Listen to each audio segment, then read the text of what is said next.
Today we are going to be cooking the Goan-Portuguese recipe Chicken Cafreal. This is the Ideal Home Show and I'm Torie True, the author of Chilli Mint, Indian Home Cooking from a British Kitchen and 7 Kitchens, a journey through India's culinary heritage. Okay, so we have just over 1 kilo of chicken thighs and also legs here. You ideally want these on the bone, and so we're actually just going to remove the skins here. You can do boneless, but I just think for this recipe, on the bone really works very, very well. So let's just take the skin off here. We're going to keep the skin and use that for crisping up at another later date. So we're just going to take this off here.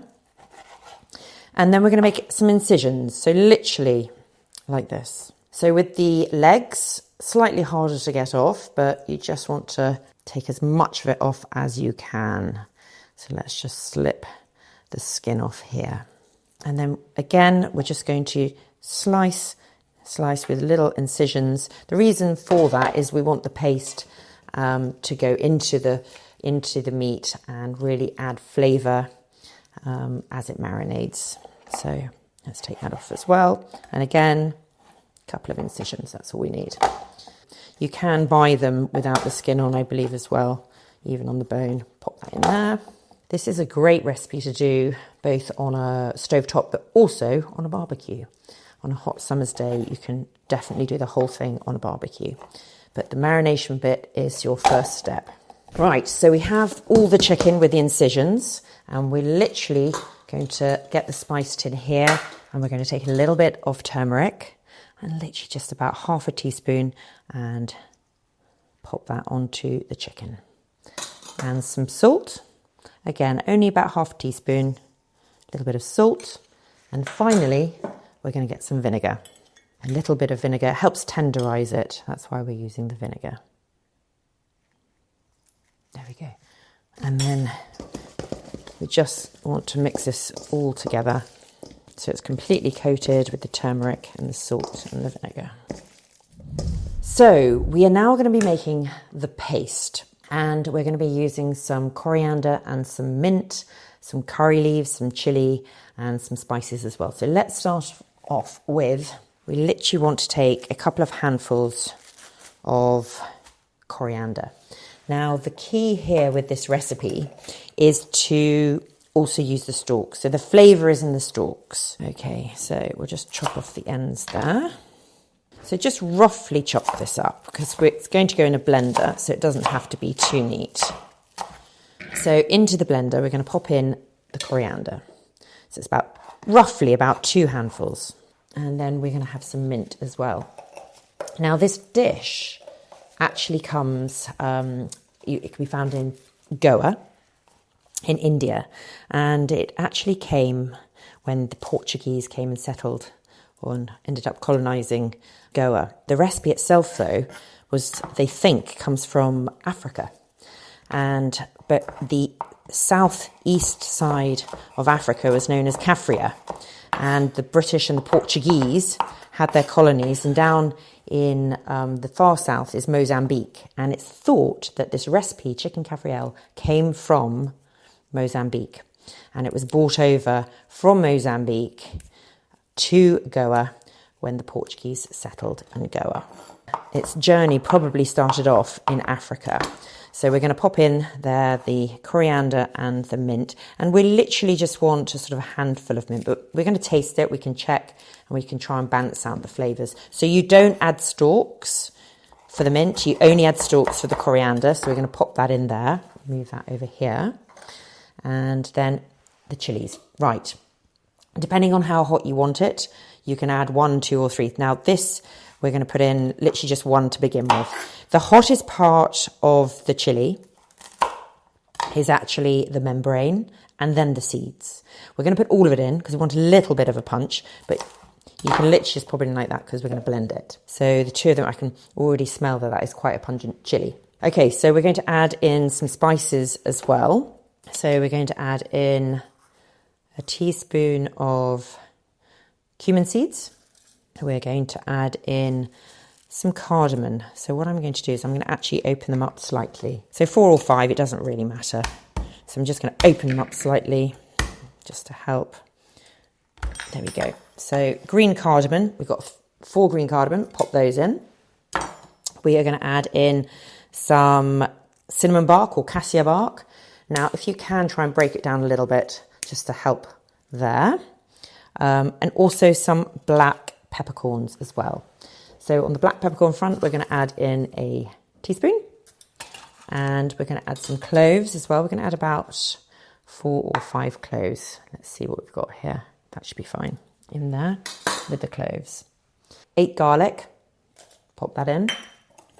And then for the ginger, we want to add about 30 grams. Now that's approximate, I'm just eyeballing that. And you can take the skin off, in which case you would literally just do it like this if you want to do it like that. Or you can keep the skin on. You're just literally just going to cut it up like this. In with the ginger. And then also we are going to add a little bit of sugar. So here I've just got some caster sugar, and we're going to add a little bit to begin with. We can add some more once we've tasted it and checked. And just a splash of white wine vinegar as well. Now I will also just add a little bit of water from this.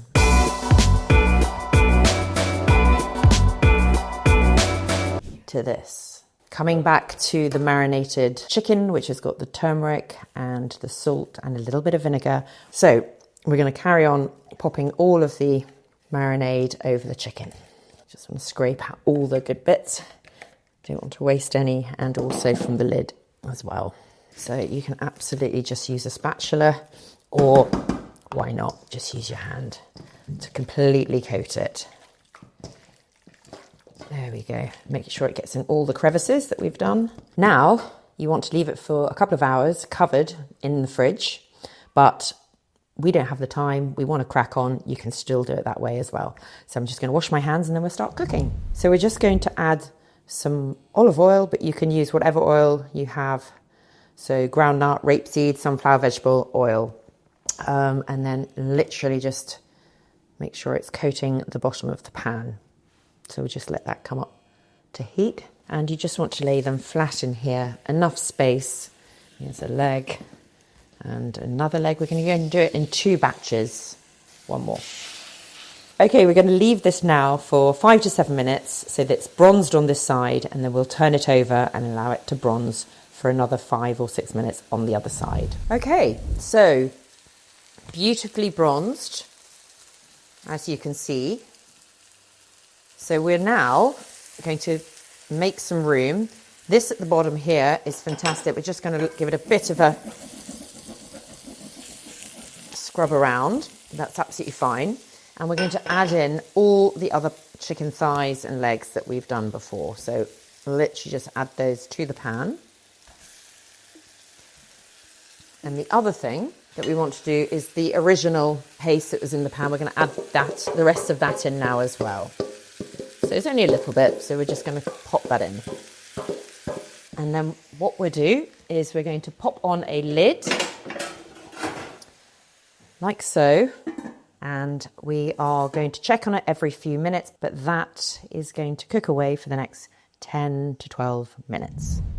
Wow, that looks great. And there's quite a bit of moisture, so we don't need to add any, but I'm going to turn it round. Leave that there 1 second. Just turn things over. Make sure it's cooked through, all the way through. Oh, look at that. Delicious. That one away here. Give this some room. Same with this one. And same with this one. Looking really good. Not long now, and then we're done. So as you can see, there is quite a bit of moisture here, so we don't actually need to add any water. But if when you're doing this at home, it's actually looking quite dry, whilst this is a dry dish, you can also just add a splash of water just to make sure that it doesn't really stick on the bottom. So you can just add a splash of water. So I'm going to leave it as is and leave it for a little bit longer, another 5 minutes or so to cook. We want to make sure the chicken is done. It's been cooking for a good 10 minutes with the lid on. It's got enough moisture. But let's choose a large one here. So let's go for, actually let's go for this one. So if I give it an incision, yeah, that one needs a little longer, so we're going to keep that there. So let's ignore that one. We'll come back to that. Let's go to the small one first. And you can see here, let's bring this up here. So you just wanted to make sure that it's completely cooked through. So that's perfect. So this is done. We're going to turn it off and plate up. And then I would typically have this with potato wedges. You can have it with rice. And I'll also make a lovely, I often have it a lovely kachamba salad. But with all this juice here, I'm actually going to put that over the top. So let's just get to the bottom. This is quite nice to have all of that as well. Yes. There we go. Right, shall we try some? It's actually probably quite hot. So here is the final dish of chicken cafreal, the Goan-Portuguese recipe. So let us try. I'm going to use my hands. So let's try.